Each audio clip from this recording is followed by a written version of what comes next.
কনকনে ঠান্ডায় পাউরুটি জমে কাঠ, তাতেই কামড় দিয়ে ক্ষুধা নিবারণ ভারতীয় জওয়ানদের। Viral video. চারিদিকে বরফ, কনকনে ঠান্ডায় কাঠের মতো শক্ত হয়ে গেছে পাউরুটি। সেটা খেয়েই ভারতীয় সেনার কয়েকজন জওয়ান খিদে মেটাচ্ছেন। হৃদয়স্পর্শী ঘটনার ভিডিও সোশ্যাল মিডিয়ায় ভাইরাল হয়েছে। কবে কোথায় ক্যামেরা বন্দী সেটা স্পষ্ট নয়।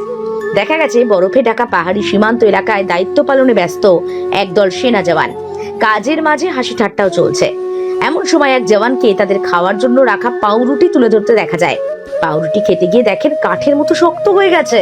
সঙ্গীরা হেসে ওঠেন, কিন্তু ওই শক্ত পাউরুটিতেই কামড় বসান জওয়ান। পেটের খিদে যে মেটাতে হবে। নিজেদের মধ্যে কথা বলার সময় এক জওয়ান ঠাট্টা করে বলেন, তাও আজকের পাউরুটি অন্য দিনের থেকে নরম। বৎসলা সিংহ নামের অ্যাকাউন্ট থেকে এটি পোস্ট করা হয়েছে। লাইক কমেন্টের বন্যা। সেনা জওয়ানদের ভালোবাসায় ভরিয়ে দিয়েছেন সকলেই। একজন লিখেছেন, ওরা এত কষ্ট করে এভাবে আমাদের নিরাপত্তা দিচ্ছেন। সেনাদের খুশিতে প্রত্যেক ভারতীয় খুশি হন। ওনারা আছেন বলেই আমরা নিরাপদ। কেউ বলছেন, আমরা বাড়িতে নরম তুলতুলে পাউরুটি খাই।